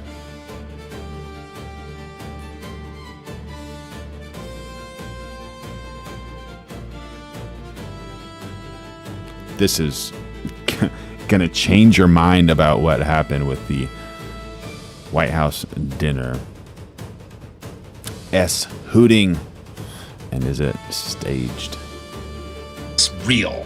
Like, at all. You've probably heard by now, a suspect armed with knives and guns tried to storm the White House correspondents' dinner tonight. The guy's name was Cole Allen, and he was very quickly neutralized by security. But then people online started to do a little bit of noticing. Pause to read. Yeah, I don't know about you, but it's starting to look like one big show. Beginning with what Caroline Levitt said right before the start of the event. With what she said. It'll be funny. It'll be entertaining. There will be some shots fired tonight. Did you hear that? She said there will be some S-hots fired tonight.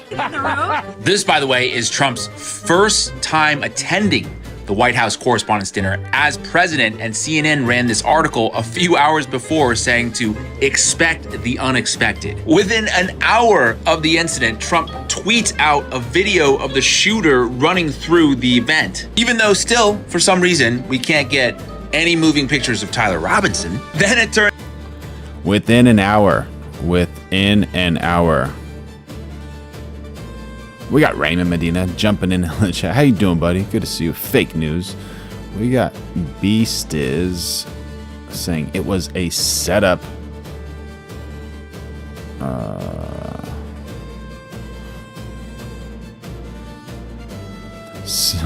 CL Wolfwood telling me to grow some cojones and saying stuff. Thank you for the chat. Make sure y'all like, subscribe, turn on those notifications. Going live every day of 2026. Become a member. Make a super chat. Saad Tinney saying, America, get out of Arab land. What would happen if that would happen? You know, like, maybe get out of Arab land and help America, you know, be a good role model, fix your own country first, and then if any Arab lands need help, you know, you call your buddy, Uncle Donald Trump for some building help. Bruce Mann Jr. says, you're right, it's a setup. Yeah, let's see this, man. It doesn't stop.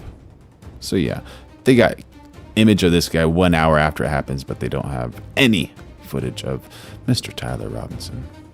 Then it turns out the shooter, Cole Allen, worked at NASA's Jet Propulsion Laboratory. Very interesting timing given all the UFO stories, so cue the conspiracy theorists on this one. And A Shadow says, so it's fake? I'm not going to say anything, bro. You draw your own conclusions. We're just trying to find the truth here. We're not on any side, this or that, whatever. We're building the best community and just trying to find the truth, man. and trying to find peace. And then there were the reactions, starting with Erica Kirk being Erica Kirk. I just want to go find some. I have to say, she looks very upset here, like way more upset than when her husband. Blech. Then we got Dana White just loving this whole thing. It started getting noisy. Tables getting flipped over, guys running in with guns, and they were screaming, "Get down!" I didn't get down. It was fucking awesome. I literally took every minute of it in, and it was a pretty crazy, unique experience. If he's just taking it all in, and it's a pretty crazy, unique experience, I think there's probably two definite options and maybe more options. Number one, he does not GAF give a you know what. 2, it's a setup. 3, other options. I have no idea. Totally normal reaction. 4, watching the play.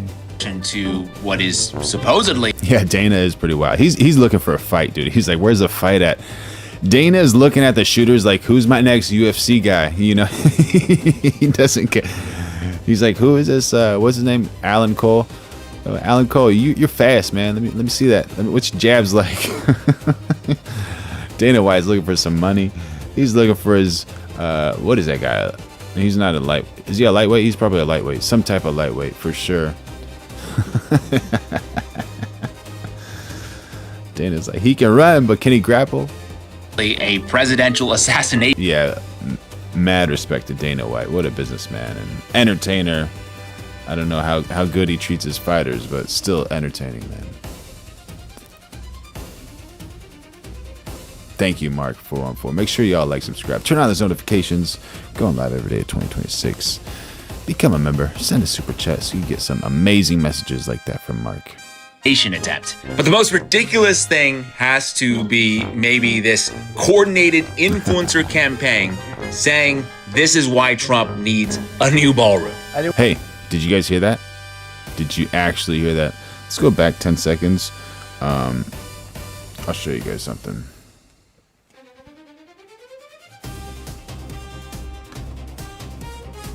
Oops.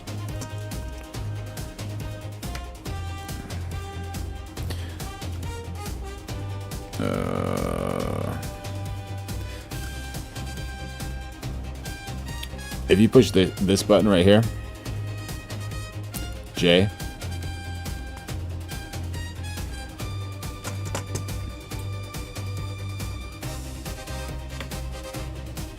it goes back 10 seconds on YouTube.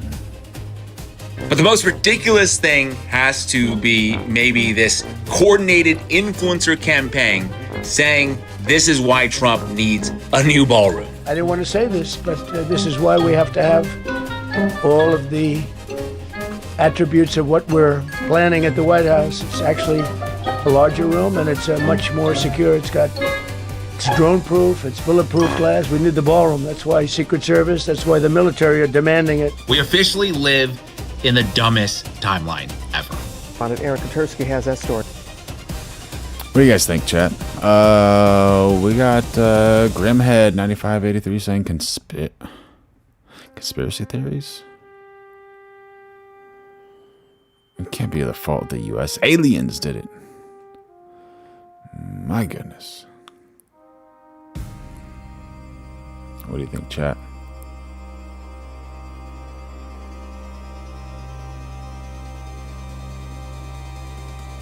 For us. Good morning, Aaron. Good morning, Robin. The FBI director defended his job performance and denounced claims about his drinking, saying he's never been drunk at work.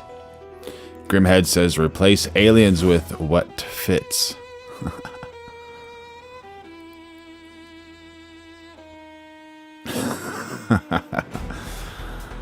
We got a wild chat tonight.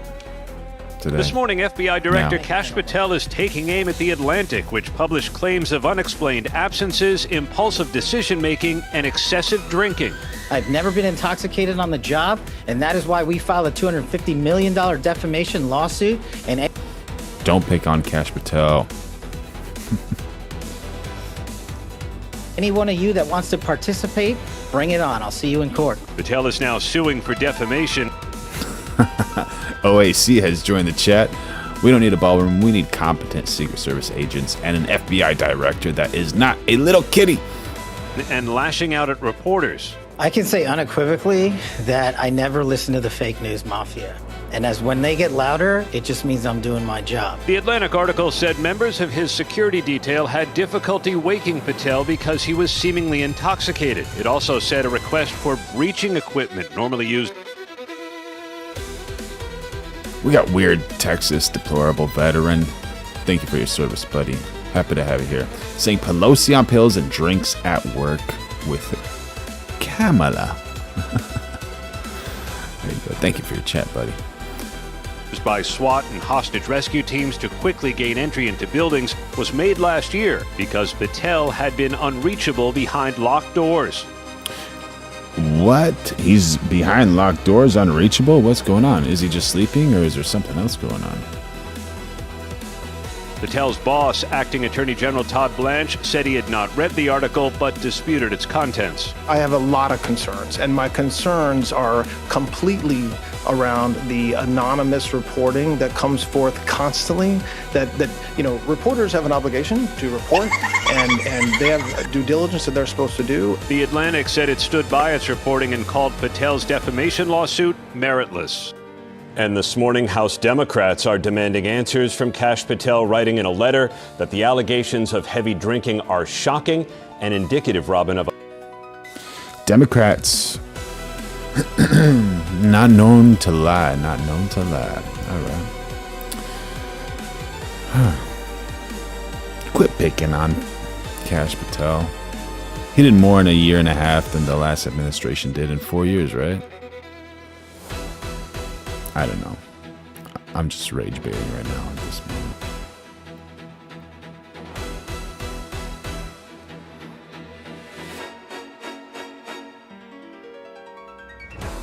Pray for...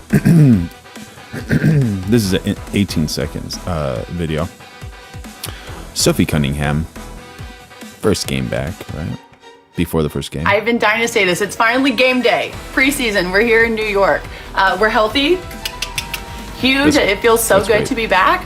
If you have an extra 5 to 10 seconds, minute, go ahead and cover our team in prayer, cover our league in prayer for a healthy, fun season. Yeah, no injuries. Prayers go out to you and your team. No injuries, girl. Wait, see you guys there. Mwah. Is it fun? So you've been Jewish your whole life. I mean, Yeah. Okay. Did Theo just ask that, dude? Did you guys catch it or you didn't catch it? That was too fast. Do I need to redo it? Did you guys get it?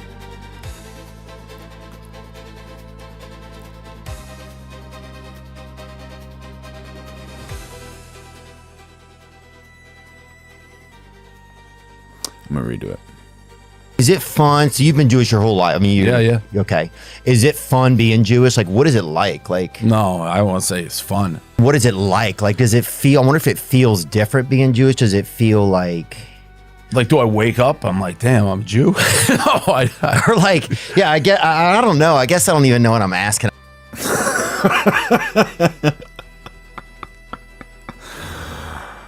Theo just says some wild things once in a while. You don't know where he's gonna go with Theo, man. Theo is just, he's so hilarious, dude. So hilarious.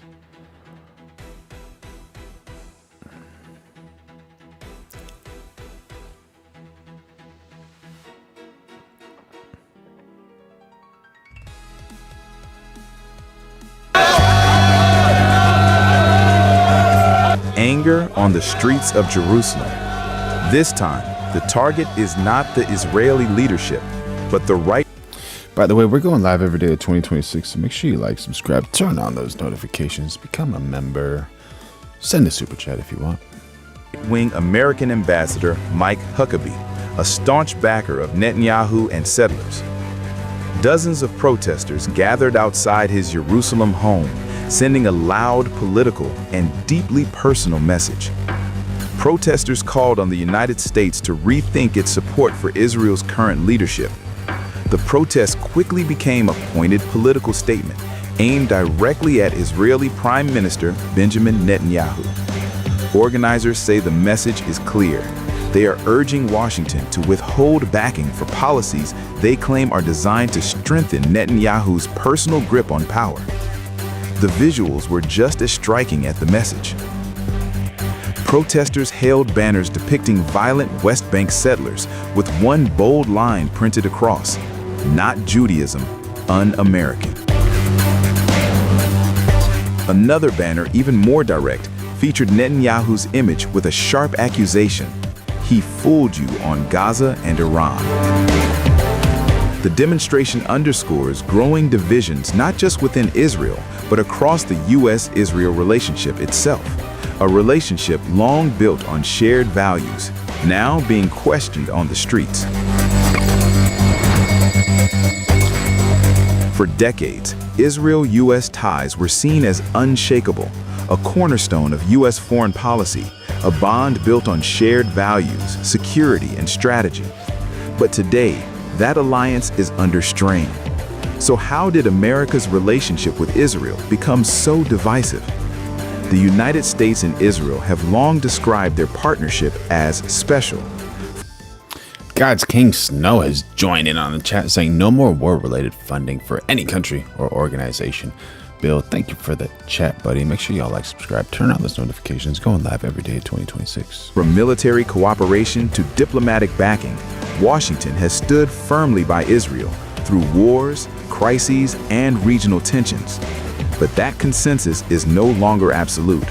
Support for Israel, once bipartisan and broadly accepted, has now become a flashpoint. Oh my goodness. Dude, at the heart of the divide are Israel's actions in Gaza, settlement expansion in the West Bank, and concerns over civilian casualties. Israeli Prime Minister Benjamin Netanyahu has become a polarizing figure in the United States.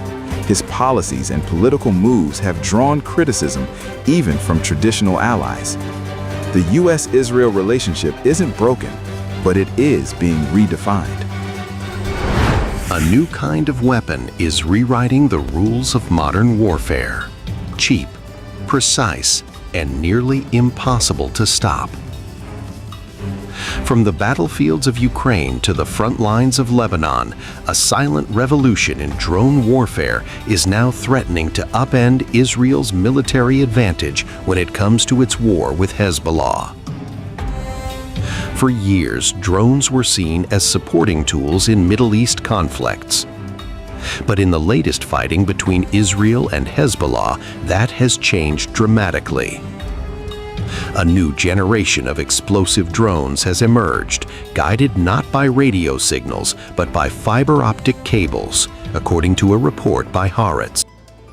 We got some knowledge in the chat. Weird Texas deplorable veteran says, screaming for the Island Man files and taking little ones to those types of parades at the same time is wild work. Wild work.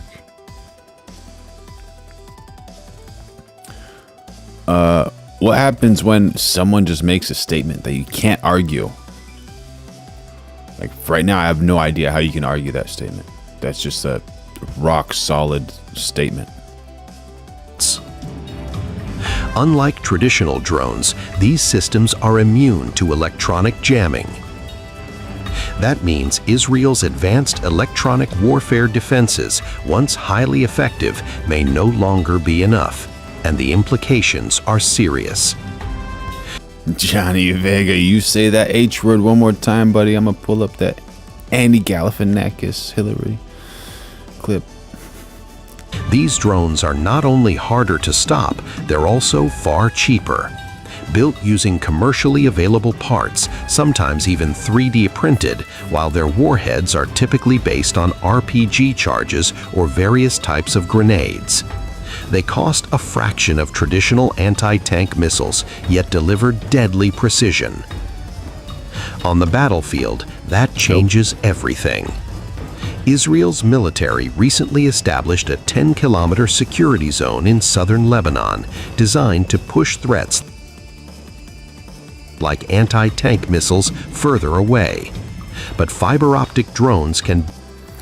Do you think that conspiracy is true that like all of these politicians are just like best friends? Like, you know, in front of the camera, Trump and Hillary don't get along, but behind the camera, they're like complete friends. Bypass that advantage entirely, with ranges already reaching 20 to 30 kilometers in Ukraine. Possible.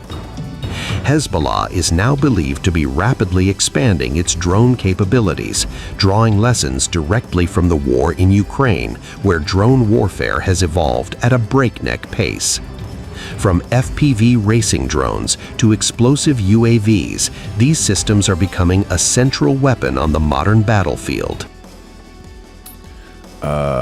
My question, John Harley jumping in on the chat saying, my question is, how do I invest in these? That's a good question.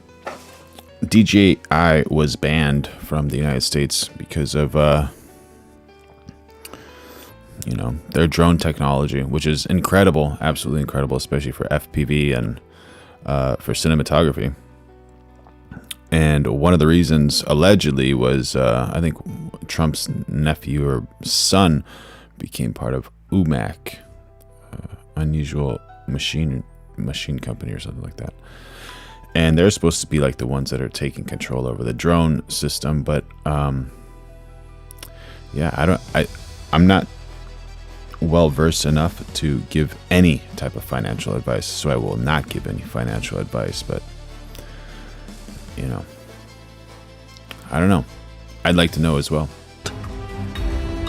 And they're already making an impact.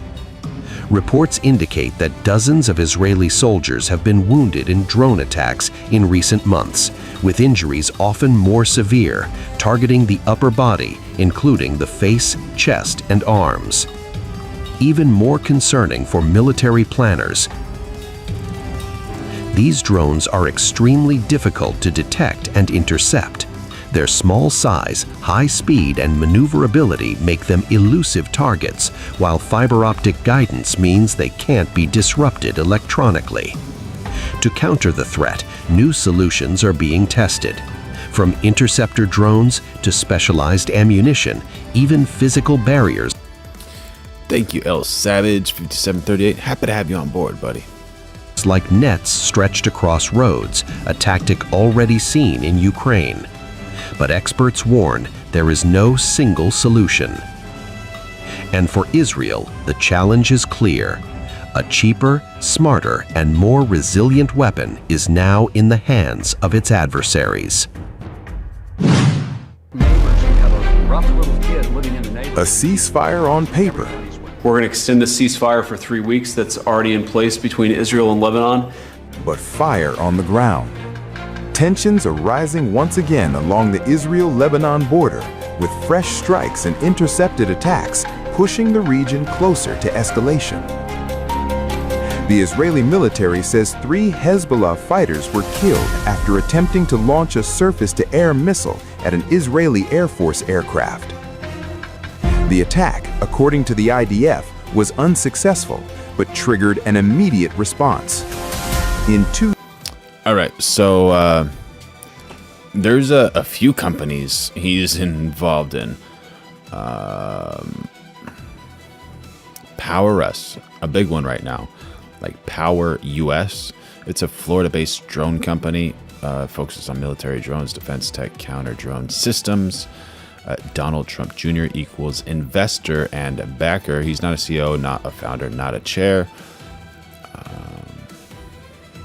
Then there's the I guess famous one, Unusual Machines. That's drone parts plus components company.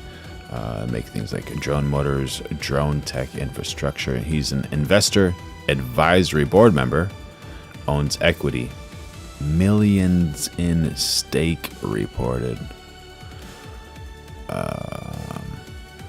And this is by no means financial advice to anyone. I'm just telling you like what the facts are. I'm not saying anything at all. So please be very wise with all of your decisions.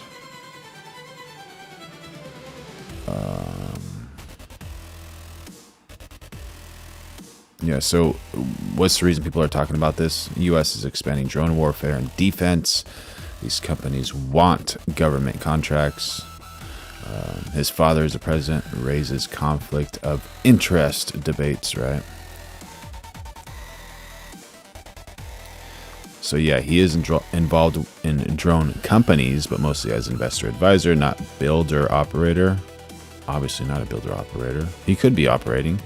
Actually, he would be a better investor and advisor if he was a builder and operator. So once you build your own drones and you operate your own drones, you learn so much about it. So much. And then you realize you're like, oh, I want to customize this drone. I'm going to use high-pitched props. You're like, I'm such an idiot. Tri-fin, quad-fin, 5-fin.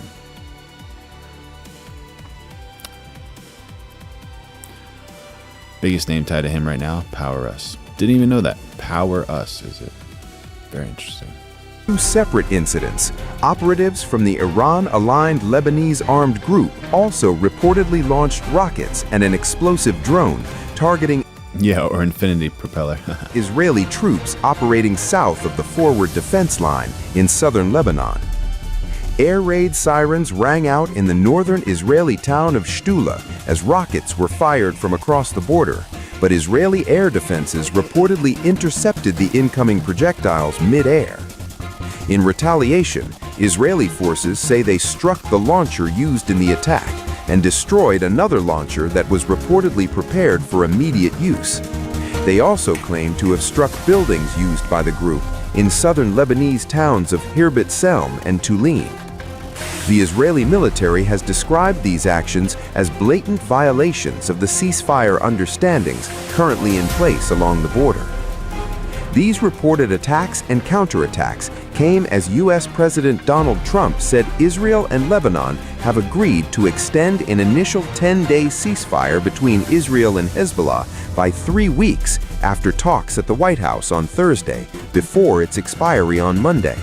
Trump said the meeting between the ambassadors of Israel and Lebanon to the United States, the second high-level talks between the two countries since last week, went quote, unquote, very well.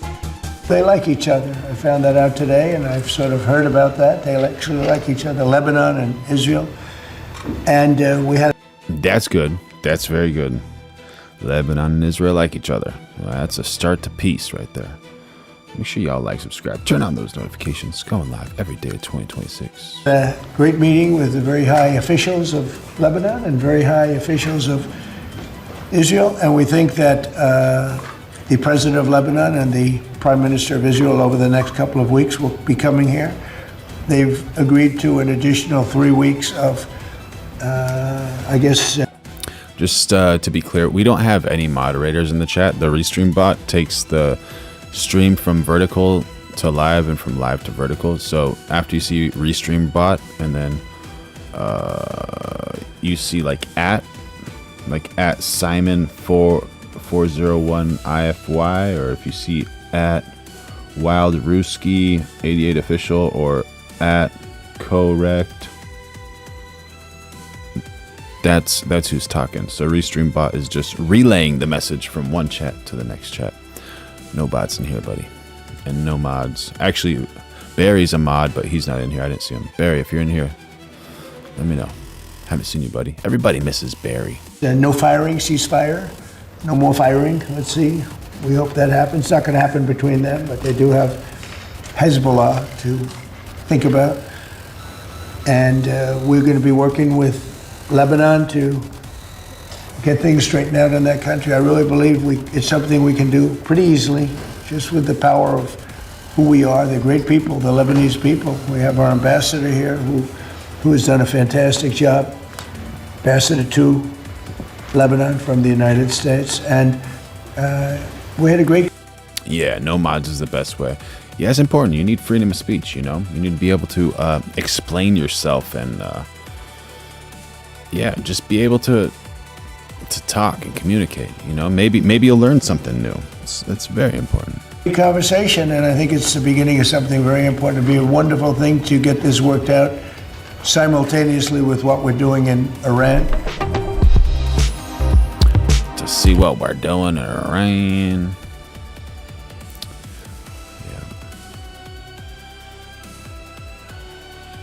So there's a dating trap, and a Pentagon official fell for it.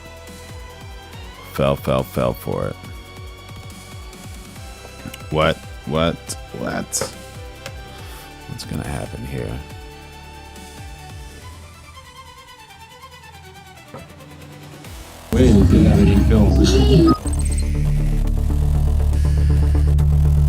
U.S. officials leak sensitive secrets to undercover date. Nuclear chief, U.S. Army.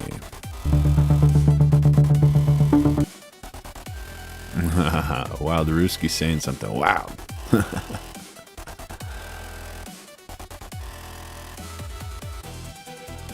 Cool, Jax. Happy to have you here, buddy.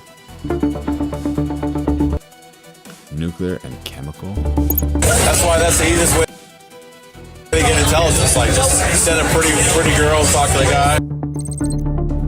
That's the easiest way to get intelligence. Thank you, Weird Text. Happy to have you on, buddy. So they get a pretty looking girl to talk to a guy to get intel. Honeypot. Honeypot. A lot of people are accusing that sweet Erica Kirk of doing that.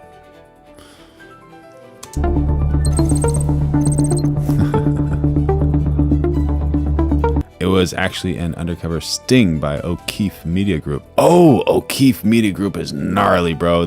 There's some... Dude, those guys are living on the edge. Talk to it, yeah, I don't know who, but he might kill the next guy, his son.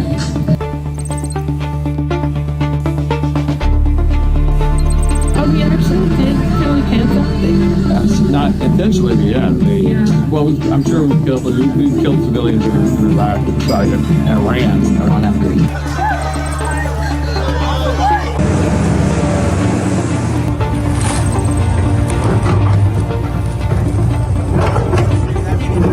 All right, Waffle. See you later, buddy.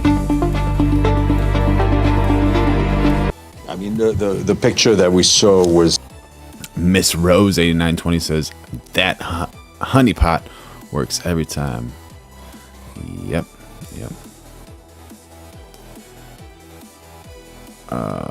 Jack Stauber says, freedom for the occupied states. God bless the innocent souls from Australia.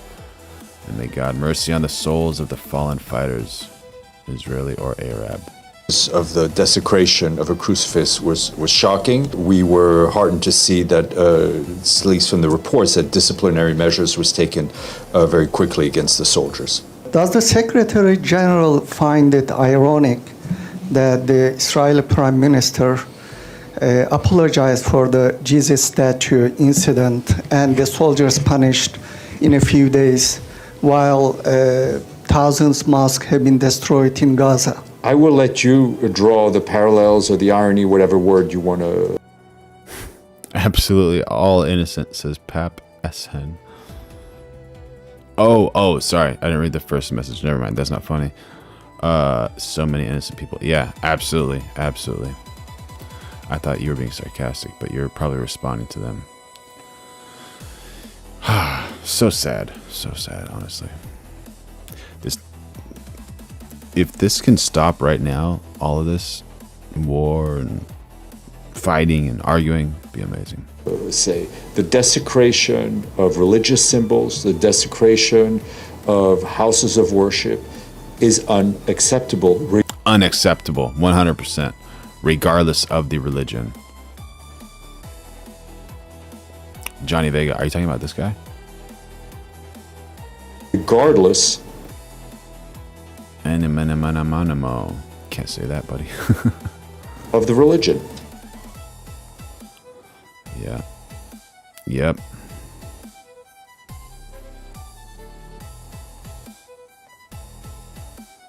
The United States has taken Iran's greatest weapon and it's turned it into a wedge between Iran and China.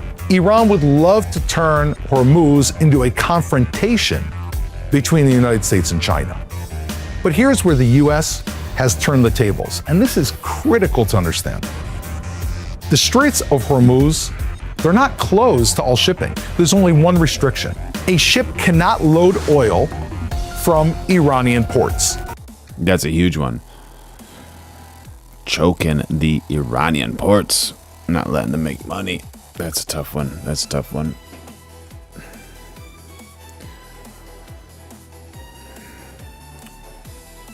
So tough, so tough. Make sure y'all like, subscribe, turn on those notifications. Going live every day of 2026. Become a member, send a super chat, but please subscribe. It means the world to me to have you on board. That's it. A Chinese tanker can take oil from the UAE. It can take oil from Saudi Arabia. It can take oil from anywhere else in the Gulf. It just can't take oil from Iran. Now that's the brilliance of the strategy, because China is still functioning even though the Straits of Hormuz is closed to Iranian shipping, meaning China's able to survive. If Iran closes the Straits of Iran completely and they threaten all shipping, they don't hurt America first. They don't even hit Europe first. They hurt China. 70% of China's oil comes from the Middle East and the Gulf. And now China has a choice. It's either going to pressure Iran to back down, or it's going to turn to the United States to reopen the route. That's the trap. Now, let me explain something that most people don't understand, and I didn't understand it before looking into this clearly either. Oil wells are not faucets. You can't just turn them on and off like the faucet in your sink. Once an oil well is operational, it just keeps flowing. In order to stop production of an oil well and cap it, the pressure to the oil well drops. Fluids build up in that well. The infrastructure degrades. Sometimes you can't even restart that well. No matter what you do, you'll never get the same output. This is economic suffocation of the Iranian terror regime over time. And while all this is happening, while all of this suffocation is taking place right now, because Iran cannot get rid of its oil and its storehouses are overflowing, the negotiations are ongoing. So what do we see is unfolding in front of us? More assets from the United States are moving into the region. Carrier groups like the Bush Carrier Group, amphibious forces, and massive logistical buildup is continuing into the Middle East. Diplomacy and force, and they're running at the exact same time. In fact, there are numerous reports that there are hundreds of flights taking place over Iranian airspace, most likely looking for what a ground invasion will face, because if a ground invasion was to take place, there will be massive, massive aerial support before US troops hit that soil.